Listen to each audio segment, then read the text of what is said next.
menina de 15 anos, sem nenhum sentido da vida e começando a ficar desesperada por alguns assuntos de adolescente, se converteu ao catolicismo. Se você quiser saber como, só continuar assistindo esse vídeo.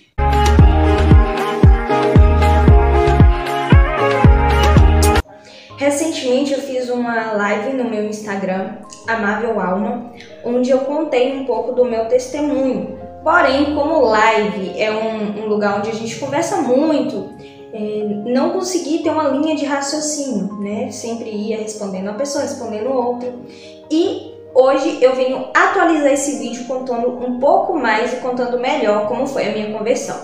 Bom, antes, né, eu acho interessante falar como eu era, para que vocês entendam como eu fui mudada. Eu nasci em uma família católica, mas uma família que não pratica a fé. Mas mesmo não praticando a fé, a minha família achava muito importante fazer a primeira comunhão. Eu não era batizada até os 12 anos, eu fui batizada com 12 anos. Eu sempre fui uma pessoa bem magrinha e tudo mais, e vocês vão entender porque o que eu tô falando que eu sou magra. Porque isso me dava uma autoestima muito baixa, né? As minhas colegas desenvolviam e eu não. E acabava que, ainda no ensino fundamental, as minhas colegas namoravam, tinham relacionamentos e só eu que não tinha. E isso começou a me gerar muita tristeza, começou a me gerar muitos problemas, assim, sabe? Tipo, por que as outras são olhadas e eu não? Por que as outras são notadas e eu não? E assim começou o problema. Aí que com os 15 anos, né, já no ensino médio, eu acabei tendo uma decepção muito grande. E aí eu me encontrei com os livros. E isso também vai fazer sentido depois, porque minha conversão está diretamente ligada à leitura. Então, com esse problema, né, que eu tinha, bastante problema com autoestima, bastante problema também em relação familiar, e com os 15 anos eu me vi, né, tentando fazer o que minhas colegas faziam. Claro que por medo, né, do meu pai, que era muito rígido, que é muito rígido, eu não tinha ficado com nenhum menino, eu nunca tinha tido nenhuma experiência amorosa também por medo. E aí, com os 15 anos, eu já estava fazendo a crisma. E eu estava num momento muito triste da minha vida, onde eu não via sentido em nada. E aí aconteceu uma proposta das pessoas da minha comunidade de chamar um rapaz da minha cidade para fazer um texto da misericórdia cantado. E meu pai, curiosamente, aceitou, porque ele não participava muito da igreja. Então nós fomos nesse texto da misericórdia cantado, e lá eu tive a minha experiência com Deus. Eu vou contar brevemente isso porque assim, eu tinha me apaixonado pelo menino, fazia tudo para agradar ele, e o meu primeiro contato com a igreja foi por 2 motivos. Primeiro, porque esse menino é tão feliz mesmo sofrendo tanto, né? Porque eu vi ele contando o testemunho dele. E a segunda coisa era, eu vou me aproximar da igreja para ter assunto para conversar com ele, né? E eu tinha 15 anos, ele tinha uns 23, 24 anos naquela época. Louca, né? Mas, enfim, aí eu fui me aproximando dele, fui fazendo perguntas, fui pesquisando sobre a igreja para agradar esse rapaz. E até que ele me respondia. A primeira vez que eu tive uma experiência num retiro foi com ele. Ele me levou a uma cidade que ia ter 2 dias, 3 de retiro, de momentos, né, espirituais assim. E aí eu fui, conheci o EJC, conheci bastante coisa da igreja que até então eu não tinha nunca visto na vida, sabe? Foi uma experiência muito boa, foi maravilhoso aqui. Depois desse retiro, né, isso foi uns 5, 6 meses depois de eu pesquisar sobre a igreja para agradar ele, eu acabei, por favor, ignorem os sons dos pedreiros, mas se eu for esperar, eu não vou conseguir gravar.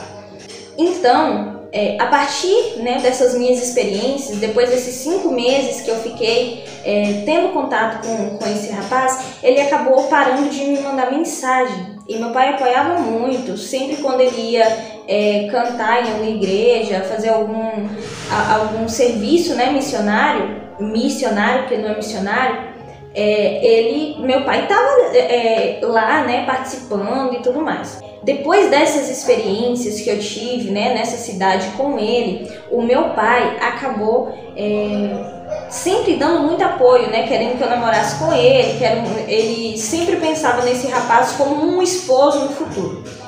E aí, né, a iludida aqui, que gostava, achava um menino bonitinho, foi procurar sobre a igreja. Só que quanto mais eu procurava, mais eu mudava meu pensamento e mais eu falava assim, caraca, como eu não descobri tudo isso sobre a igreja católica?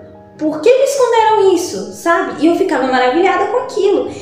A minha primeira experiência, para vocês terem noção, minha primeira aproximação, para vocês terem noção, foi com a Virgem Maria, que eu nem sabia que todas aquelas Nossas Senhoras, né, de aparições eram a Virgem Maria. Eu achava que eram santas, assim. Mas eu não conhecia. Eu mal sabia que os santos eram pessoas que tinham vivido aqui na Terra e que tinham falecido e tiveram uma vida heróica aqui, não uma vida santa. Eu nem sabia disso. Para mim, santos eram anjos, pessoas que nunca pisaram aqui na Terra. De tão louco que eram. Eu desconhecia a minha fé completamente. E eu fui descobrindo várias coisas, eu fui me maravilhando com aquele mundo novo. E aí era como, eu até citei esse exemplo no Instagram, era como se eu tivesse trocado os meus olhos, tivesse acontecido alguma coisa, como se meus olhos fossem lavados. Eu enxergava o mundo onde eu vivia, eu enxergava aquele mundo, mas era um mundo totalmente diferente, era um mundo mais colorido, assim, sem brincadeira. Eu fiquei, nos meus primeiros anos, assim, foi pauleira, assim, o negócio foi top demais na minha vida. E aí eu fui encontrando sentido, sabe? E fui encontrando diversas coisas onde eu precisava mudar e fui vendo que o problema nunca foi a fé, nunca foi a igreja, o problema era eu, sempre fui eu. Então, eu não era o mundo que precisava mudar para caber aos meus moldes, mas eu que precisava me mudar para caber nos moldes da igreja, porque a igreja já me mostrava uma vida de perfeição, uma vida onde eu não precisava levar, né, como algo, meu Deus do céu, a fé é só para ir na igreja aos domingos e tudo mais, ponto, acabou. Não é isso. Então eu fui descobrindo o sentido. Mas continuando essa história, né, da minha conversão, o rapaz acabou deixando de me responder e até que ele me mandou uma mensagem, um textão no WhatsApp, naquela época, 2015, final de 2016, falando que ele estava escutando, que eu gostava dele, muitas pessoas mandavam mensagem para ele, conversavam com ele pessoalmente, apoiando, que a gente daria um casal muito bom, mas que ele não sentiu mesmo por mim, que eu me considerava como uma irmã. Vamos esperar, uma hora a gente vê. E depois, né, ele falou assim, que você mortifique o que você sente por mim e tudo mais. Eu levei um choque com essa palavra, mortificar. Como assim mortificar o que eu sinto por ele? Fiquei arrasada, assim, gente. Foi um momento muito difícil para um adolescente. Foi difícil mesmo, assim. E hoje eu sei que não era aquilo tudo de preocupação que eu tinha. Enfim, né? Passado isso, quando aconteceu isso, eu lembro que, se não me engano, foi num domingo, e eu sentei no sofá da sala, depois, antes de mostrar pro meu pai, porque eu e meu pai, a gente sempre teve essa ligação de contar pra ele as coisas e tudo mais. A minha mãe também, né? A minha família toda, não havia nenhum segredo entre a gente. E aí, antes de eu contar pra ele, eu sentei assim e pensei, agora eu tenho duas escolhas. Ou eu continuo na igreja por conta de tudo que aconteceu de diferente na minha família, da minha vida que mudou, ou eu paro de seguir a igreja porque eu comecei a procurar por conta dele. E assim, no exato momento, quando veio esses dois questionamentos, eu só pude escolher a primeira opção, porque eu percebi que eu fui enganada a vida toda.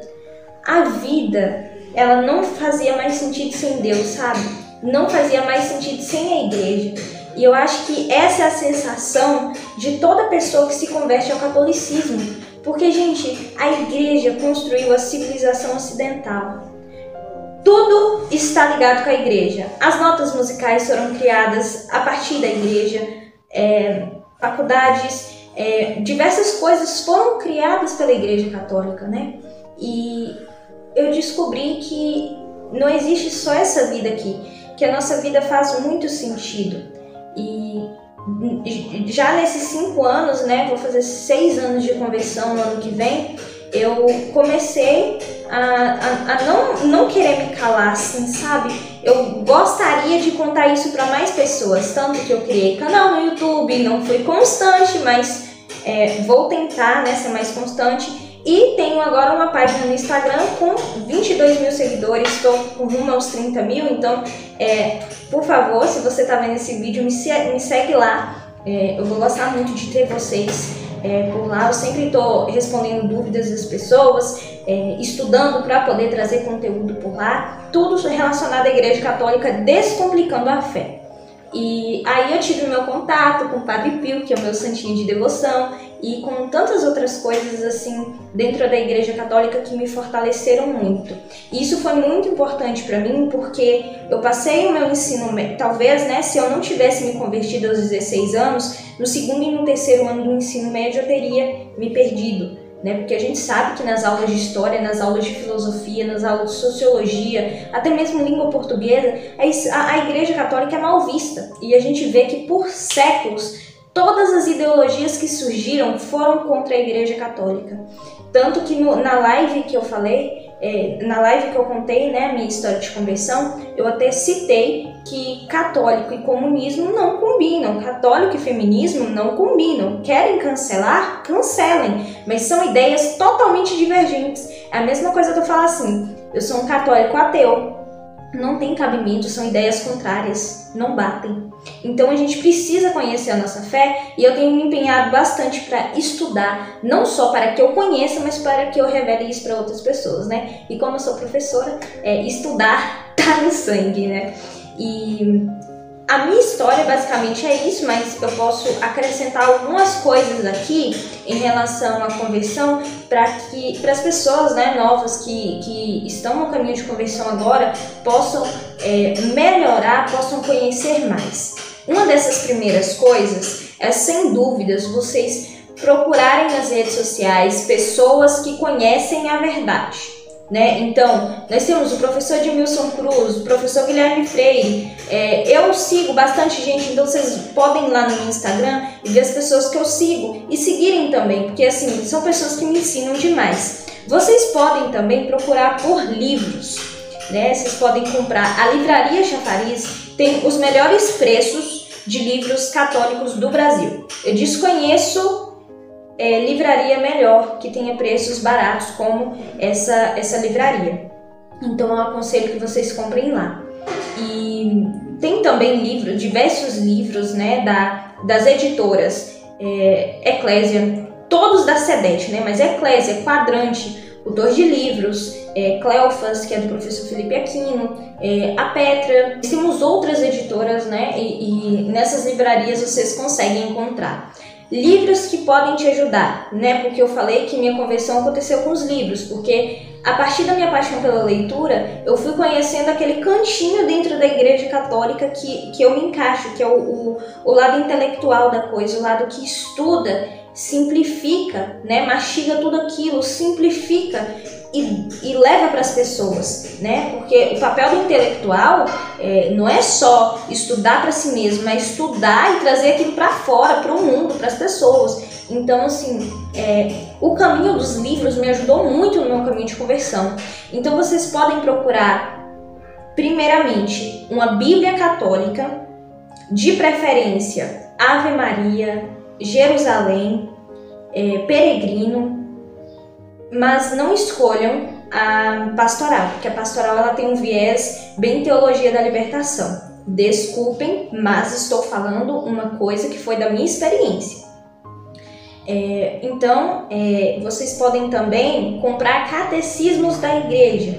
Nós temos o Catecismo da Igreja Católica, que é simplificado, e nós temos o Catecismo de São Pio X, que é um pouco mais antigo, né, do que o Catecismo da Igreja Católica. O catecismo amarelinho, ele é o atual. Eu não vou poder mostrar para vocês porque tá no tripé aqui, né? Tá sustentando o tripé. Mas tem vários e vários livros que podem ajudar vocês para conhecer a Virgem Maria. o Tratado da Verdadeira Devoção à Santíssima Virgem, ou livros simplificados que contam sobre a história de Nossa Senhora. Nós temos o Segredo Admirável do Santíssimo Rosário, que é de São Luís Maria Grignon de Montfort, o mesmo autor do Tratado da Verdadeira Devoção. E nós temos também diversos livros sobre Nossa Senhora de Fátima, as aparições e tudo mais. Então nós temos diversos livros que podem ajudar vocês nesse sentido da conversão. No meu Instagram tem destaques mostrando livros, as pessoas sempre pedem dicas de livros lá e eu sempre mostro para eles, então vocês podem aproveitar que no meu Instagram tem várias coisas para ajudar nesse começo de conversão. Uma coisa que eu indico vocês que é muito importante e que para mim não foi um problema, porque naquela época eu não era dada a ideologia, feminismo, comunismo, essas coisas. Graças a Deus eu ainda não tinha me contaminado, apesar de não ter sido uma flor que se cheire. Mas eu aconselho vocês a, quando pesquisarem sobre a Igreja Católica, tirarem todo aquele sentimentalismo de vocês, aquela coisinha que você tem, aquele apego que você tem com diversa ideologia, com aquela ideologia, com aquela pessoa ou com aquela música, aquele estilo de música que você tem. Porque a partir do momento quando você conhece a Igreja Católica, você vai perceber que tem coisas na sua vida que você está vivendo errado e que talvez pode ser para você ocasião de pecado, ocasião de se desaproximar de Deus e do caminho do bem. Então, tire tudo isso, leia e acredite em tudo que a igreja fala, até porque tudo está bem entrelaçado. Então a igreja ela tem explicação para cada coisa que ela acredita. E uma coisa muito importante é acreditar nos dogmas, nas verdades de fé. Se a igreja ela fala que aquilo ali é verdade e você não acredita, pode se tornar uma heresia. Então tome muito cuidado com isso. E uma coisa muito importante que eu não sabia e eu fazia é não comunguem em pecado mortal. Pecado mortal é aquele tipo de pecado que você sabe que não pode e mesmo assim você escolhe livremente pecar, né? Tem diversas outras explicações sobre pecado mortal. O vídeo vai ficar muito grande se eu for explicar para vocês cada coisinha, mas eu posso fazer vídeo sobre isso depois também. Então, se você pesquisa aí o que é pecado mortal. Se você pecou mortalmente, não comungue, porque é outro pecado mortal, comungar em pecado mortal, entendeu? Então, confesse-se primeiro antes de receber o corpo e sangue de Cristo, porque aquilo ali não é teatro. Aquilo ali não é pão, um pãozinho da esquina e um suquinho de uva, né? Que a maioria das igrejas colocam aí, outras igrejas que não seja a igreja católica. Aquilo ali é verdadeiramente corpo e verdadeiramente sangue de Cristo. Então, olhem para aquilo como se você... Como não? Porque você também está recebendo Jesus ali. Então tome muito cuidado quando você for... ver essas questões, né, de comunhão e tudo mais. Tem gente que não acredita. Então é isso, gente. Eu peço que você se inscreva no canal, dá um like para ajudar na divulgação desse vídeo e, por favor, vá lá no Instagram, porque no Instagram eu sou muito mais ativa, lá tem muito mais coisas. Então eu vou ficar muito feliz se vocês forem lá no Instagram, verem todos os posts, perguntar lá nos stories, né? E eu espero que eu possa ajudar vocês. E pra quem já é velho, tamo junto. E obrigada a todos que assistiram o vídeo, né? No último vídeo que eu fiz sobre a minha conversão. Espero que gostem desses também. E até mais.